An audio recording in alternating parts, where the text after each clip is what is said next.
They call me Cinderella. But it wasn't always my name, you know.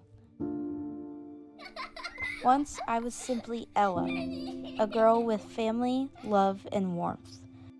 But life has a way of turning dreams to ashes. After my mother passed, my father remarried. I thought it would be good for us, a chance to heal. But when he died, everything changed. My stepmother and her daughters took everything. My room, my clothes, my name. And all that was left for me was the kitchen, the ashes, and the endless list of chores. Cinderella, they sneered, as if it was the only thing I was good for. I wondered if they even remembered my real name.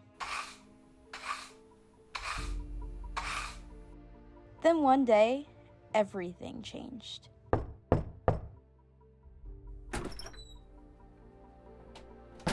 An invitation arrived.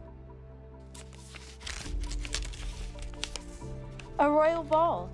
Every maiden in the kingdom was invited to meet the prince. For the first time in years, I felt hope. I found an old gown, worn and faded, but it was still beautiful to me. I thought, just maybe, I could go. But my stepsisters had other plans.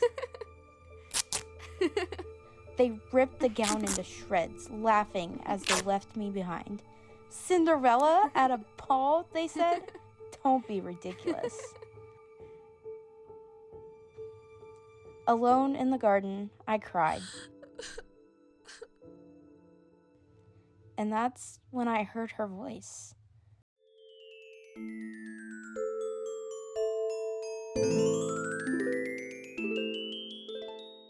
Why are you crying, child? She asked. I looked up to see a woman with kind eyes and a warm smile. She told me that she was my fairy godmother, here to help. With a wave of her wand, magic burst to life. My rags transformed into a golden gown, my feet into delicate glass slippers. Even the pumpkin in the garden became a grand carriage. Just as I was about to leave on the carriage, she told me that the magic would only last until midnight, and everything would return to how it was. And off to the palace I went. The palace was beyond my wildest dreams. Crystal chandeliers sparkled like stars, and the music swept me away. Then he appeared. The prince. He wasn't just handsome, he was kind, curious. We danced, we talked, and we laughed. It felt like a dream. I never wanted it to end.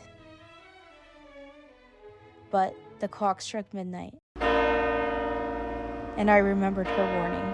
I ran, the magic unraveling with every step. My gown turned to rags, the carriage to a pumpkin, but as I fled, one thing remained, a glass slipper. The next morning, news spread. The prince was searching for the girl who fit the slipper.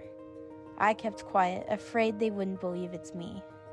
When he arrived at our home, my stepsisters scrambled to claim the shoe. But despite their best efforts, it didn't fit. Then he turned to me and asked me to try it on. Hesitating, I did.